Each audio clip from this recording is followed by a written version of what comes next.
And speaking of your pathway to where you are today, the man that you have become, can you tell us a little bit about that pathway, education, and any setbacks that maybe you have had that you had to overcome?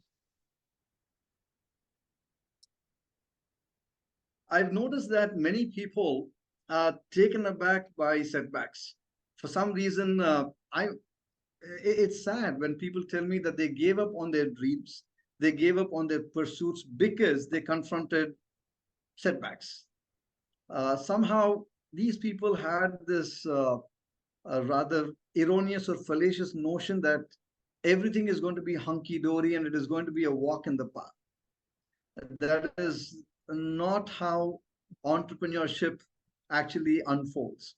Setbacks, difficulties, hindrances are all part of the game, just part of the game. Now, if everyone stopped cycling the moment he fell off a bike, I really wonder whether the world would have actually had any cyclists left. None of us would have been a cyclist at all. The world would not have cyclists at all. So wisdom lies in the fact that we realize that setbacks, difficulties, challenges are all failures, etc. Financial failures as well are all part of the game. So it doesn't really matter how many times you fall. What matters is how many times you rise after you fall. Number two, it also matters that you've learned your lesson from the fall. Why did you actually fall in the first place? What were the reasons you fell? Okay. And what lessons do you actually take from that fall? How are you going to apply yourself to these areas and bring about alteration or modification in the style of functioning? And how are you going to be different from what you were yesterday? The philosopher Heraclitus said, no man steps into the same river twice. We really need to understand that the world around us is in a state of flux. So if it is in a state of flux, the question is, am I keeping with that change or not? So if I fall, the lesson I need to learn is simply stand up and continue. For me, it really doesn't matter whether you crawl or you run or you jump or you walk or you saunter, but keep moving in the right direction.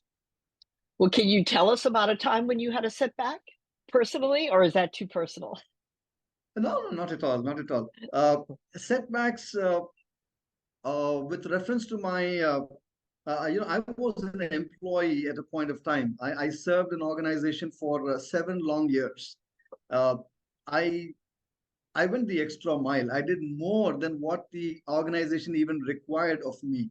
So I had the sense of ownership that this was my bounded duty. This is what I'm supposed to contribute, and this is how I should play a pivotal role. And I did play a pivotal role in building that organization and contributing to the growth and development of that organization after having done competitive analysis, price variance analysis, market research, etc.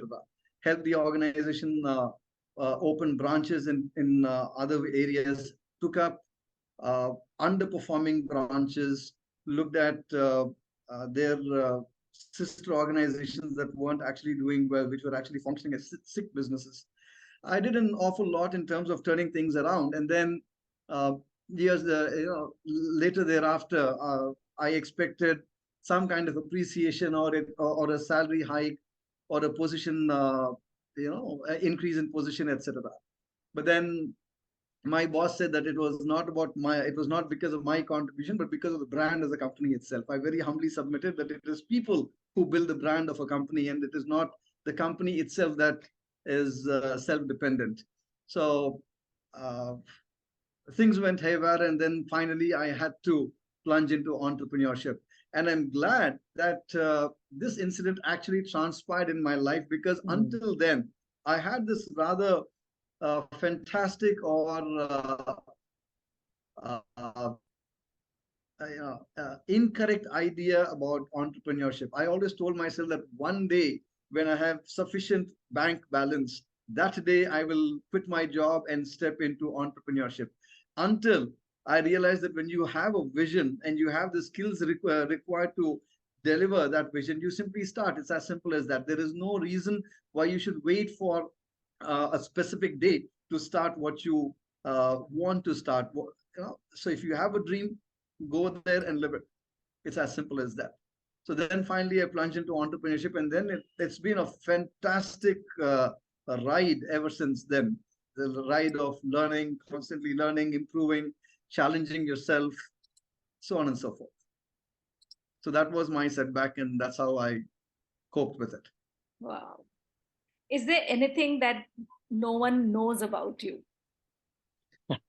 The one thing that people do not know about me is the effort that I've actually put into what I've become today.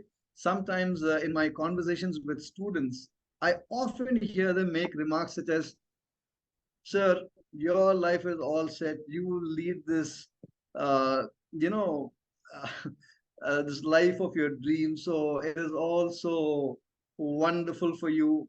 They speak as though all these things unfolded by default. They somehow do not capture the fact that I burnt midnight oil to become what I am today, number one. Number two, they don't realize the importance or the significance of being consistent with what you actually want to master. If there is a skill you want to master, if there is a dream you want to fulfill, if there is a life that you want to lead, if there's a goal you want to reach, you have to necessarily be consistent day in and day out. Have your eyes transfixed on your goal and do not waver. So people do not know these things about me. Okay, and another thing that people do not know about me, most people do not know, is that I'm a person who loves to have fun. I love going to jungles. I love trekking. I love mountaineering. Somehow the other folk have this uh, distorted idea about me that I'm one who is always with my face in my books. As much as I love to read, I am also out there in jungle. So from time to time, I go on long treks. One of my the longest trek I ever went on was for 11 days. So 10 nights and 11 days, I was in the jungle. Wow. On, In on one India? night, I had a, yes, in India, yes. On one night, a bear ate up my food. So I had no dinner that night because a bear ate up my food. So I put my rucksack with all my food there, went into my tent. When I came back, it was all ripped apart, and I saw bear running down the mountain. So I knew who exactly ate up my food.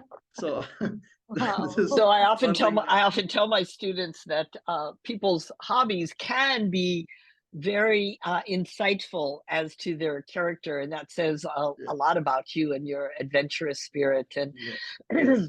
there are two things we'd like to hear your opinion about as far as their relevance for job seeking. That is, tell us what you think is the role of education and the role of language. Okay. Education helps you develop your subject matter expertise in the field that you want to function in. For example, if I want to be a specialist in supply chain management, my education will help me understand the aspects of of supply chain management.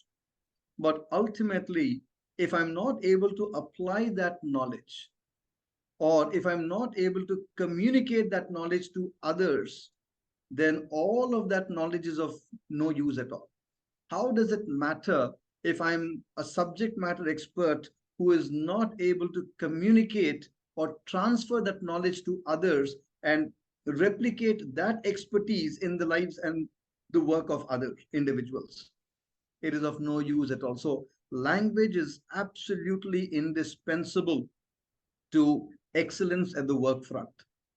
If you are able to get your ideas across, if you're able to influence others, if you're able to lead others, if you're able to impact others, if you're able to train others, that is fantastic. And that cannot be done without the help of language.